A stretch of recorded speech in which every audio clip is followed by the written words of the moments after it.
안녕하세요. 최우성 강사입니다. 자, 2014년 제1회 컴퓨터 활용 능력 1급 실기 액세스. 자, 이제 DB 구축 끝났고요. 폼으로 넘어오도록 하겠습니다. 자, 폼은 제가 볼 때는 프로시저 작성하는 거 외에는 기본적으로 이렇게 어렵지 않은 것 같습니다. 주로 이제 어디서 무엇을 어떻게 하는지 그런 부분이 많이 시험에 나오고, 물론 응용하는 것도 있겠지만요. 이런 것을 주 목적으로 하시면 되고요. 특히 속성에 관련된 시험들이 폼과 관련된 거하고 컨트롤에 관련된 것들이 많이 나오니까 각종 속성들에 대한 이해를 확실하게 해주시면은 그래도 크게 문제는 없지 싶습니다. 또 3점짜리가 항상 5개 나오는 이 부분은요, 될 수 있으면 다 맞추셔야 전략적으로 합격을 바랄 수가 있는 거죠. 자, 문제를 한번 바로 풀어보도록 하겠습니다. 기본 보기 속성을 본문처럼 보이도록 이렇게 얘기를 해라, 이렇게 설정을 해라 나왔어요. 자, 이런 형태가 이제 될 때 저희가 폼의 기본 보기 속성에는 대체로 3가지가 있습니다. 자, 연속 폼이라고 해서, 또 단일 폼이라고 해서, 또 데이터 시트 보기라고 이렇게 3가지 형태가 있는데요. 자, 연속 폼이라는 것은 하나의 폼에 레코드가 전체가 표시되는 거예요. 이제 스크롤바가 생겨가지고 전체가 한 화면에는 보이지 않지만 폼 하나에 레코드가 전체 올 표시가 되는 것을 연속 폼이다, 그렇게 얘기를 하고요. 단일 폼은 폼 하나에 레코드가 딱 한 개만 보여집니다. 그것을 우리가 단일 폼이다. 데이터 시트 보기라는 것은 폼을 마치 테이블처럼 이렇게 엑셀 시트처럼 보여지는 것이 데이터 시트 보기거든요. 여하튼 여러 가지 형태가 있는데 그 중에서 제가 팁을 하나 먼저 말씀을 드리고 설명을 드려보겠습니다. 회원별 주문 현황 표미니까 회원별 주문 현황 오른쪽 버튼 누르시고 디자인 보기를 하셔가지고요. 열고 여기 넓게 쓰려고 좀 닫아주도록 하겠습니다. 자, 이 상태에서 저희가 이제 폼 보기를 딱 눌러보면 이렇게 처음에 데이터 시트 보기 형태로 이렇게 활성화가 돼요. 이건 데이터 시트 보기 형태로 설정이 되어 있으면 이렇게 되는 겁니다. 팁을 하나 알려드린다고 했죠. 폼 보기 하시면은 이제 이렇게 이런 형태로 보이고, 데이터 시트 보기를 딱 가서 하면은 마치 테이블처럼 시트처럼 보이는 건데, 자, 이제 팁이 이거예요. 디자인 상태에서 왔을 때 이게 데이터 시트 보기가 이렇게 떠 있다. 그러면 요 폼은 설정이 뭘로 돼 있냐? 여기를 더블 클릭하시면 폼 속성이 나오죠. 조금만 당겨서 보여드리도록 할게요. 이런 것처럼 데이터 시트 보기로 설정이 돼 있어요. 이렇게 내 의지에 관계없이 시트 보기가 떠 있으면, 그러면 다른 것도 그러나요? 아니에요. 다른 것은 한번 열어보겠습니다. 다른 것은 디자인 보기 상태로 오시면 보통 일반적으로 이렇게 폼 보기가 뜹니다. 팁을 하나 알려드렸어요. 아무것도 아니지만 상당히 도움이 될 겁니다. 시험 보실 때는. 그렇기 때문에 이게 떠 있으면, 디자인 상태에서 이게 떠 있으면 데이터 시트 보기 형태로 표시가 되어 있구나, 그렇게 이해를 하시면 되겠습니다. 그러면 요걸 이제 그림처럼 설정을 해야 되는데, 어떤 식으로 폼 보기를 해야 되는지 폼에 대한 것을 특성을 좀 아셔야 문제가 해결이 될 것 같아요. 자, 폼 그림을 보고 잠깐 설명을 좀 드려보도록 할게요. 자, 여기에 있는 폼은, 바깥쪽에 있는 폼을 우리가 이제 주폼, 메인이다, 그렇게 얘기를 하고요. 이 안에 들어가 있는 요 폼은 이제 서브, 부폼이다, 그렇게 얘기하고, 서브라는 개념을 이렇게 쓰죠. 그래서 보통 서브는요, 부폼은요, 저희가 보통 어떻게 설정을 하냐, 연속 폼의 형태로 설정을 합니다. 연속 폼. 그리고 주폼은 단일 폼으로 설정을 하는 게 일반적이거든요. 그래서 주폼은 항상 레코드가 하나만 나와야 되고요. 한 개만요. 그 다음에 연속 폼인 부폼은 레코드가 올. 지금 좁아서 그렇지 스크롤 막대를 조정을 하시면 전체가 다 나오는 거예요. 그래서 보통 주폼과 연속폼은 1대 다의 관계를 표시하도록 설정을 하는 것이 일반적입니다. 이제 2015년부터는 이 부폼이 서브폼이 이제 시험에 안 나온다고 했으니까 이제 안 나올 것 같아요. 2015년부터는요. 그래서 그런 특징을 좀 아셔야 문제를 해결하기 때문에 그래서 말씀을 드린 거고요. 그러면 주폼에 가서 뭘로 설정을 해야 되냐? 이것을 단일 폼으로 설정을 해주시면은 1번이 해결이 되는 거죠. 이해가 가시나요? 그렇게 해서 1번 문제는 이런 식으로 해결을 하시면은 될 것 같습니다. 크게 제가 볼 때는 어려움이 없는데요. 팁을 하나 알려드렸으니까 그 팁에 맞게 공부를 하시면 될 것 같고요. 본문의 모든 텍스트 상자에 대해서는 아래와 같은 속성을 설정하십시오. 이것도 굉장히 쉬운 문제예요. 1, 2번 같은 경우는. 그래서 설명을 드리도록 하겠습니다. 텍스트 상자를 이렇게 드래그를 해서 설정을 이렇게 하시면 되고요. 또 여기를 빠뜨리지 않고 Shift를 누르고 이렇게 설정을 해주시면 되겠습니다. 자, 이 상태에서 이제 속성을 여기에 가시면은 가는 선으로 하라고 되어 있죠. 그래서 테두리 스타일도 있고요. 그죠?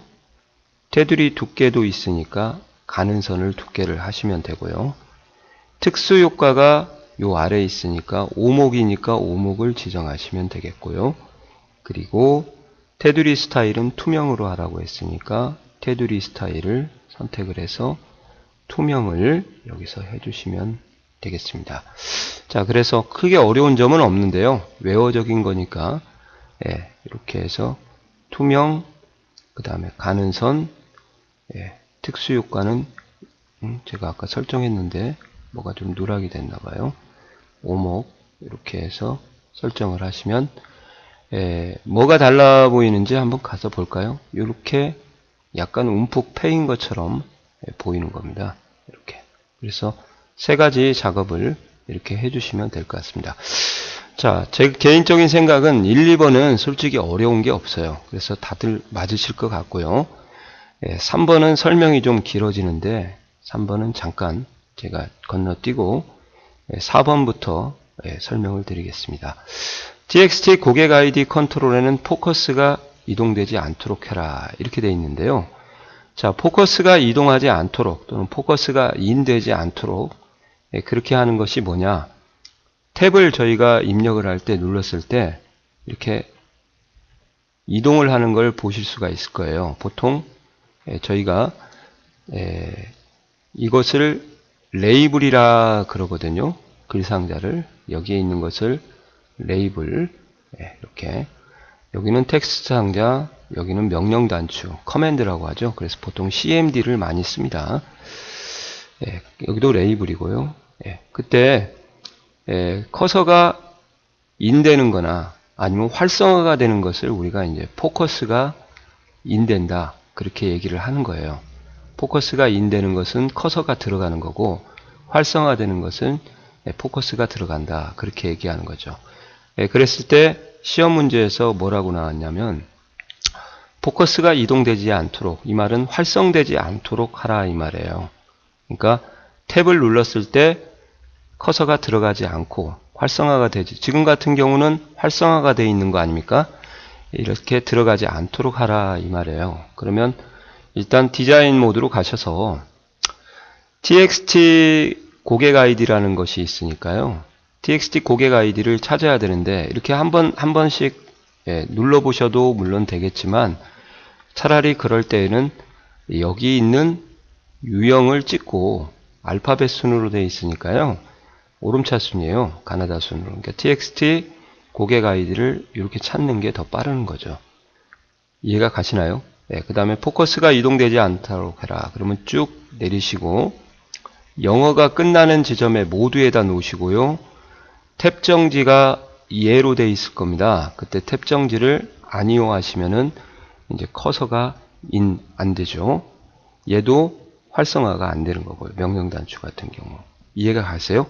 네, 이렇게 해서 이제 하시면은 네, 이렇게 이제 한번 봐보세요.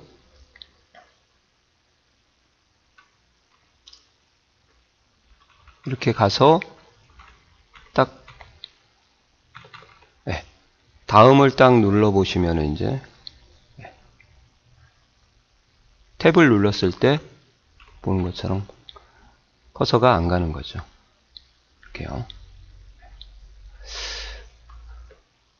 Shift 탭을 누르면 보시는 것처럼 건너뛰죠. 고객 아이디를. 다시 탭을 누르면 조회로 바로 가게 되는 거죠. 그러니까 커서가 들어가지 않는다. 그렇게 알아두시면 되겠습니다. 별로 어려운 것 같지는 제가 볼 때는 않은 것 같습니다. 그죠? 예. 자, 5번도 마저 풀어보도록 하겠습니다. 주문현황 하이폼에 있는 탐색 단추가 표시되지 않도록 하라. 탐색 단추도 표시하지 않도록 해라. 이렇게 되어 있는데요. 예, 지금 탐색 단추라는 것은 여기에 있는 이 부분을 얘기하는 거예요. 예, 이거 하면은 first, 이거 하면 last, previous, next, 이렇게 하면 new record. 요것을 우리가 탐색 단추다 그렇게 얘기하는 거거든요. 근데 지금 주폼에는 탐색 단추가 있고요. 하이폼에는 탐색 단추가 지금 없거든요. 이해가 가시나요? 어떤 내용인지를 아셔야 되는데, 그래서 주문 현황 하이폼에 탐색 단추를 하지 말라고 했으니까 하이폼이에요. 하이폼. 그죠? 네, 주폼이 아닙니다. 정확하게 작업을 하셔야 돼요. 하이폼. 네, 그래서 다시 가서 폼 보기를 하시면은 이제 여기에 있는 주폼, 하이폼 요것을 안 보이게 해라 이 말이죠. 그래서 디자인에 가셔서 이렇게 가서 잘 보세요. 삽질하시면 안 된다는 부분이 지금 여기에서 작업을 하시면은 절대 안 돼요. 요것은 주폼이죠. 하이폼은 여기 와서 작업을 해야 되니까 꼭 여기를 찍고 작업을 하셔야 됩니다. 그래서 탐색 단추를 아니오로 하시면은 이렇게 밑으로 내리시면 이제 탐색 단추가 얘는 주폼에는 보이는데 하이폼 서브에는 안 보이게 되는 거죠. 이해가 가시나요? 이거 같은 경우는 솔직히 내 문제는 제가 볼 때는 3, 4, 12점 다 맞으셔야 됩니다. 그러면 이제 마지막으로 어려운 거를 하나 이제 설명을 드리도록 하겠습니다.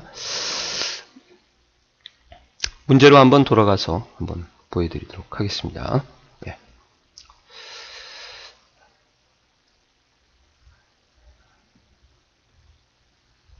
자, 3번 문제가 이제 제일 어려운데요. 도메인 함수 dsum을 이용하라고 했습니다.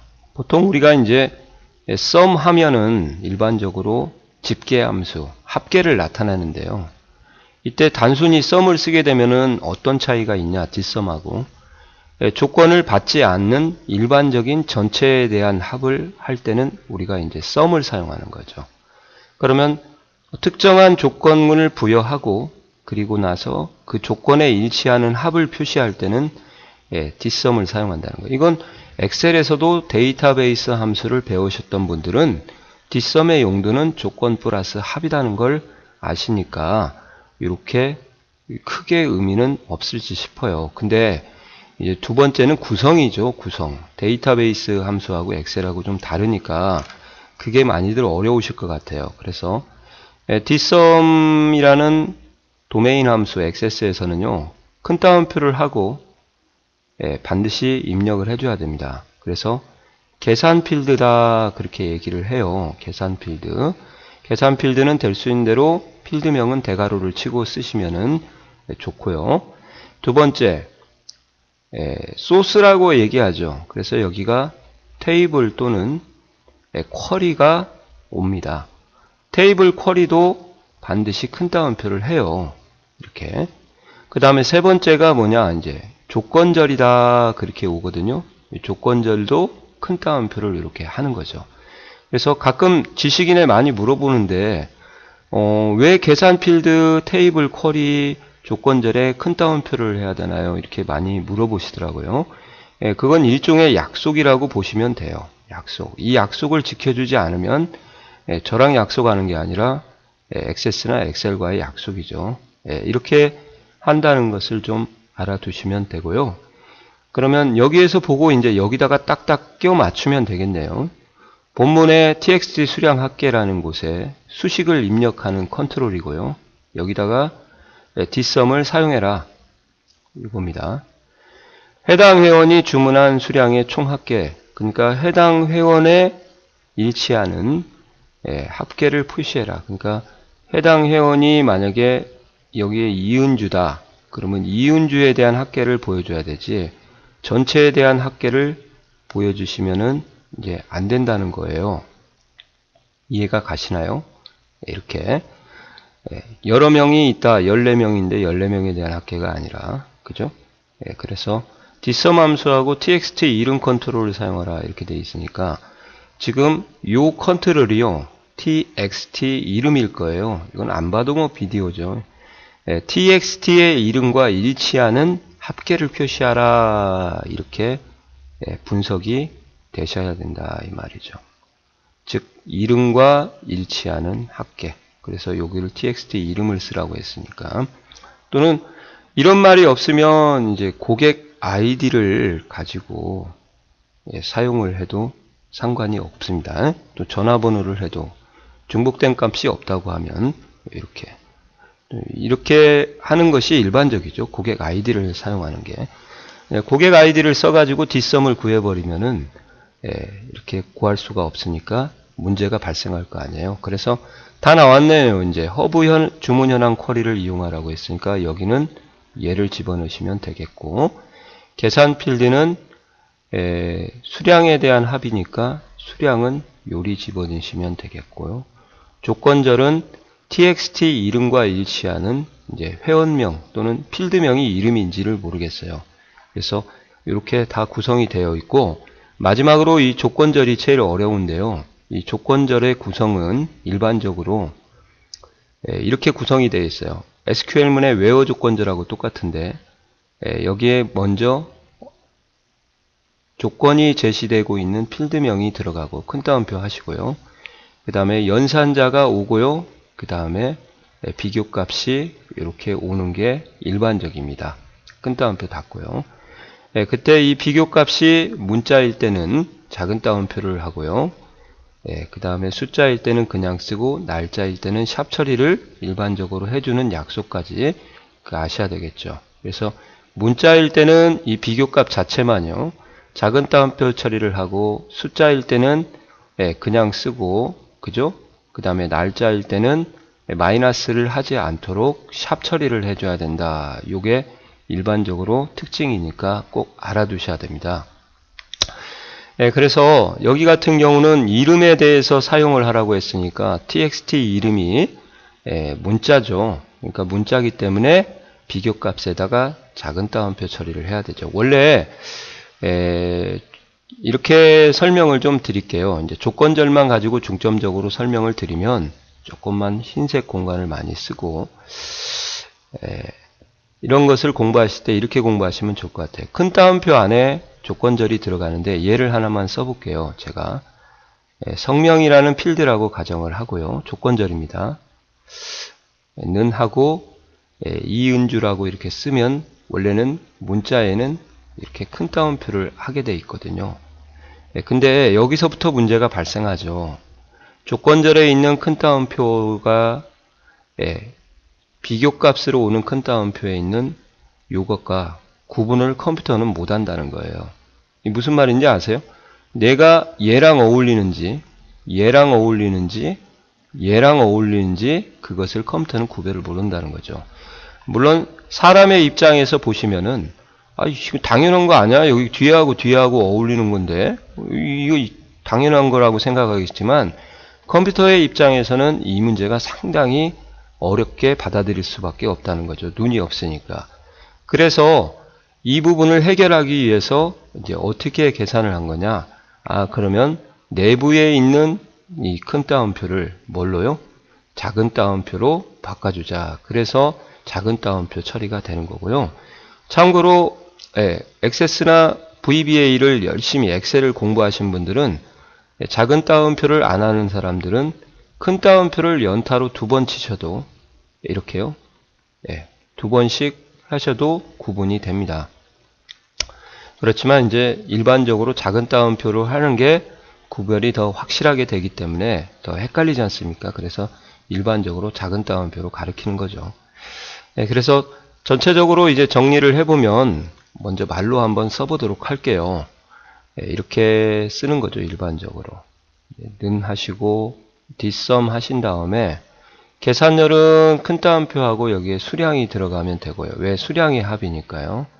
그 다음에 허브 주문 현황이라는 것이 이렇게 와야 될 것 같고, 쿼리가요. 이해가 가세요? 예. 그 다음에 큰 따옴표. 그 다음에 조건절은 어떻게 써야 되냐? 큰 따옴표 열고, 이게 이름이라는 필드일 거예요. 성명인지 이름인지는 확실하게 정확하게 좀 컨트롤 원본을 좀 보시고 체크를 하셔야 됩니다. 그래서 이름이라고 가정을 하면 이름이 쓰고, 이렇게 txt 그 다음에 이름이라는 것을 여기로 비교값으로 얘를 받겠다 이 말이 아닙니까? 그래서 이름을 쓰시고 큰 따옴표를 닫으면 되겠네요. 자, 이렇게 했으면 어떻게 해야 되냐? 이제 큰 따옴표 안에 컨트롤 상자가 들어가면요, 이제 작은 따옴표 문자니까 이렇게 해주겠죠. 얘를 반찬통을 넘겨주지 반찬을 인식을 못합니다. 그러니까 이 말은 제가 무슨 말이냐면, 큰 따옴표 안에 컨트롤 상자가 들어가면 지금은 이은주라는 이름을 넣어줘야 되는데 이게 반찬이에요. 근데 txt라는 이름으로 들어가 버리니까 이름이 txt 이름과 같은 그렇게 해석을 해버리는 거죠. 그러니까 얘를 큰 따옴표로부터 분리를 해줘야 되니까 어떻게 해주냐? 이렇게 해서 이름을 쓰신 다음에 컨트롤 상자 전후, 함수일 때는 함수 전후에서 포함을 해서 해야 되고요. 이렇게 여기까지 하셨죠? 그리고 앰퍼샌드로 한 칸을 좌우를 띈 다음에 이렇게 txt 이름을 그대로 써주시고 한 칸 띄고 앰퍼샌드 또 한 칸 띄고 요거 있는 부분 있죠? 그것까지 하셔야 됩니다. 파란색으로 써볼까요? 작은 따옴표 이렇게, 그죠? 그러면은 이제 시작은 있는데 끝이 없고, 끝은 있는데 시작이 없으니까 앰퍼샌드 전후로요, 분리가 된 겁니다. 그래서 마지막으로 이렇게 마무리를 해 주셔야 되는 거죠. 어떻게? 이렇게 작은 따옴표 앞 뒤에다가 큰 따옴표를 묶어줘야 얘가 하나의 결합이 되는 거고, 여기는 뒤는 있는데 앞에가 없으니까 앞에다 써주고 얘를 결합을 시켜서 완벽하게 분리를 해주시는 것까지 오셔야 될 것 같습니다. 자, 그러면 이제 한번 제가 넣어보도록 할 테니까 한번 봐보세요. 상당히 연습을 좀 많이 하셔야 될 겁니다. 컨트롤 원본에다가 이렇게 하시고 글꼴을 좀 크게 해서 써드리도록 하겠습니다. 자, 보세요. 는 하고 뒷섬 가로 열고 수량입니다. 자, 여기도 한번 볼까요? 자,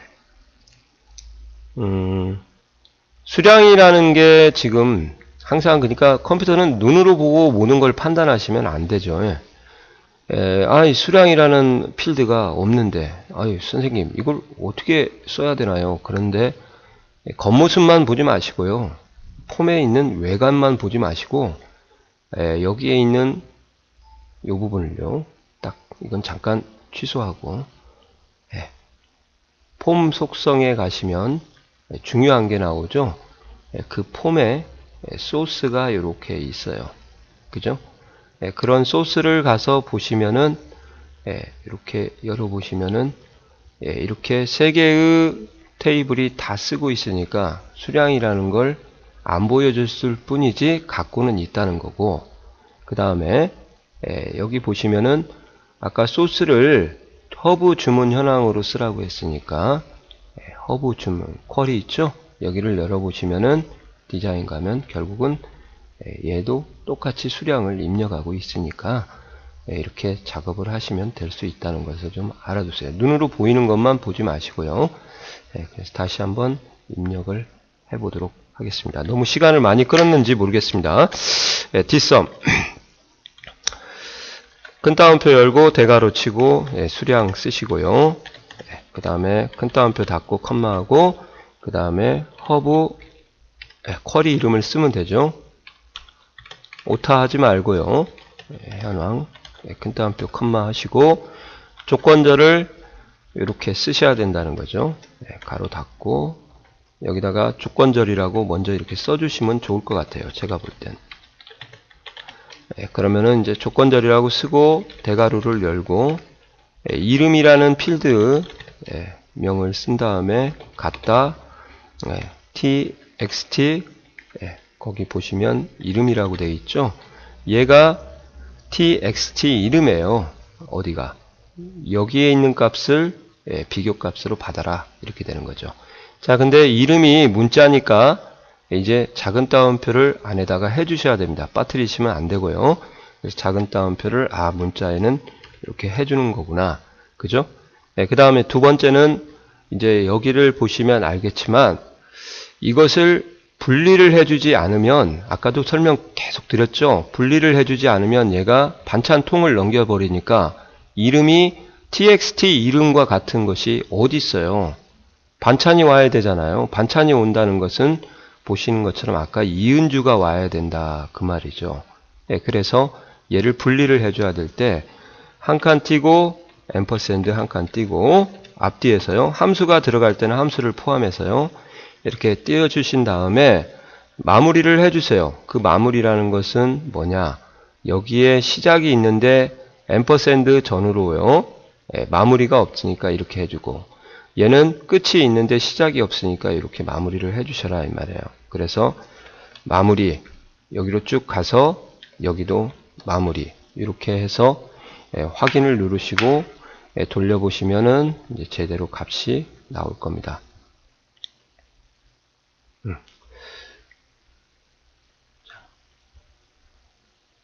제가 뭘 잘못 건드렸나요? 허브 주문 현황으로 왜 바꿨대?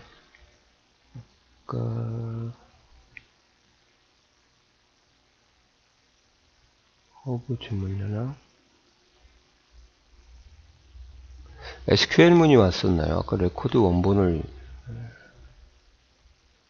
이게 이렇게 오시면 안 되는데 여하튼 제가 뭘 설정을 잘못했나 봅니다. 잠시만요. 회원관리였는데 제가 뭘 설명을 하다가 이걸 바꿨나 봐요. 회원관리를 그리고 여기가 전부 다 에러가 걸려 갖고요. 이렇게 해서 한번 바꿔보도록 할게요. 이제 이은주가 아니고 정답인이면 102개 바뀌는 거 보이세요? 이런 식으로 바뀌어서 보이게 되면 이제 만점을 맞게 되는 거죠. 자, 데이터베이스 도메인 함수 설명이 좀 길어졌는데 도메인 함수도 프로시저 작성하는 일단 조건절 공부를 먼저 하고요. 조건절 공부, 즉 오픈 리포트, 오픈 폼, 그 다음에 각종 속성, 필터 속성에서 쓰는 조건절하고 동일하거든요. 동일하게 안 써도 되는데 공부를 하나로 뭉쳐서 하면은 편해요. 그래서 조건절을 작성하는 방법을 공부하고 역으로 와서 다시 도메인 함수를 마무리를 하시면 좋을 것 같습니다. 이해가 가시나요? 이렇게 해서 폼까지 끝냈습니다. 자, 수고하셨습니다.